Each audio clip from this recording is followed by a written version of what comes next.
복된 소식 아름다운 소리 AM 1590kHz 시카고 기독교 방송입니다.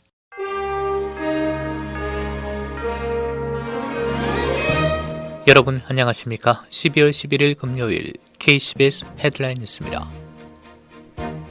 식품의약국 FDA 자문위원회는 어제 16세 이상을 대상으로 한 파이자 백신의 긴급 사용 승인 허가를 권고했습니다.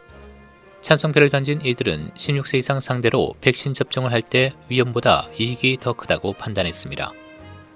이제 FDA의 결정만을 남겨놓은 채 질병통제예방센터 예방접종자문위원회 회의는 오늘 예정돼 있으며 이후 13일경 추가 회의를 통해 표결할 것으로 전망됐습니다.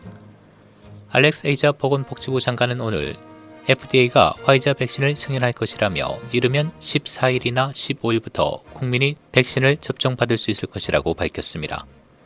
트럼프 행정부는 FDA의 긴급 사용 승인 허가가 나오면 24시간 이내에 백신 배포를 시작한다고 밝힌 바 있습니다. 요양원 관계자와 의료 종사자 등이 우선 배포 대상이 될 전망입니다. 미 제약사 모더나가 18세 미만 청소년층을 상대로 신종 코로나 바이러스 백신에 대한 임상 시험을 시작했다고 언론이 밝혔습니다. 앞서 모더나는 최종 임상 3상에서 94.1% 면역 효과가 있다고 보고하고 식품의약국과 유럽의약품청에 승인을 신청했습니다. 그러나 여기에는 청소년층에 대한 연구 결과는 포함되지 않았습니다. 모더나는 어제 12세에서 18세 미만 청소년을 상대로 코로나19 임상시험을 시작했다고 발표했습니다. 신종 코로나 바이러스 확산이 계속 급증하고 있는 가운데 어제 하루 2,974명의 사망자가 발생했습니다. 전날 기록한 역대 최다 사망자 수에 비해 소폭 줄어들었으나 여전히 최악의 상황에서 벗어나지 못하는 모습입니다.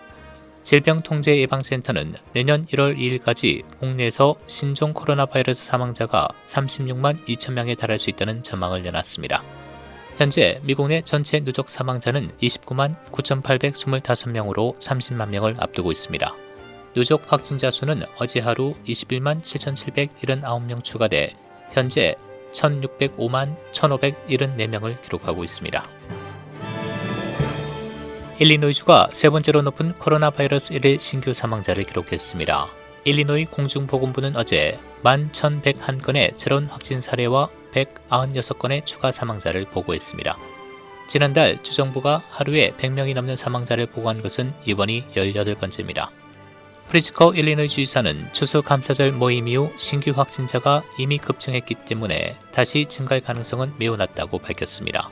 바이러스로 인한 사망률은 여전히 상승세를 보이고 있지만 주의 양성 확진율은 지난 한 달 동안 하락세를 보이고 있습니다.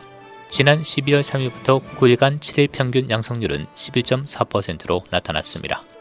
일리노이주 신종 코로나 바이러스 누적 확진자 82만 3,531명, 누적 사망자는 13,861명입니다.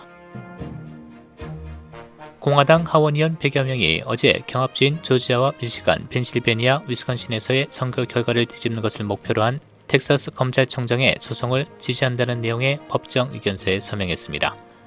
민주당주 법무부 장관들도 이에 대항해 결집하면서 팽팽한 신경전을 벌이고 있습니다. 공화당 소속 하원의원 106명은 어제 켄 팩스턴 텍사스주 법무장관이 제기한 대선 불복 소송을 지지하는 법정 의견서에 서명했습니다. 연방통신위원회 FCC가 중국 최대 통신장비업체 화웨이가 미 국가안보의 위협이라고 최종 판단했습니다. FCC는 어제 국가안보의 위협이라는 FCC의 이전 결정을 재고해달라는 화웨이의 진정을 기각했다고 언론이 보도했습니다. FCC는 지난 2월 중국 업체 화웨이와 중신통신을 미국의 국가안보에 위협을 가하는 기업으로 공식 지정한 바 있고 FCC는 기존 입장을 재확인했습니다. 한국의 유명 영화감독 김기덕이 오늘 발트 3국 가운데 하나인 라트비아에서 신종 코로나 바이러스로 사망했습니다. 현지 언론은 김 감독이 현지 시간 11일 새벽 병원에서 코로나19로 악화돼 숨졌다고 보도했습니다.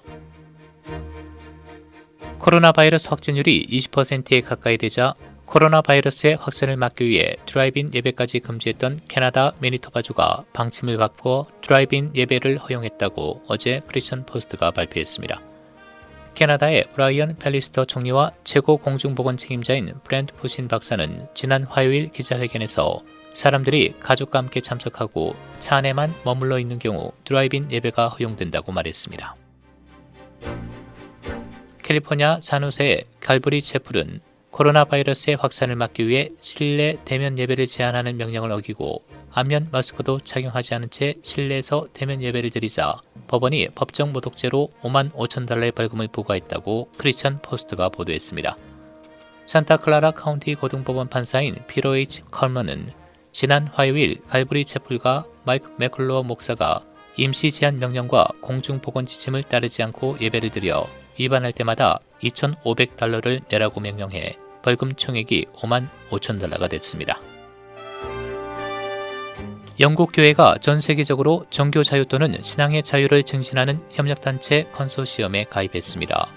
종교 또는 신앙의 자유 리더십 네트워크는 아프리카와 아시아 8개 국가의 국회의원들과 지역 종교 지도자에게 성별, 건강 및 교육과 같은 인권 문제 교육을 제공할 것이라고 밝혔습니다.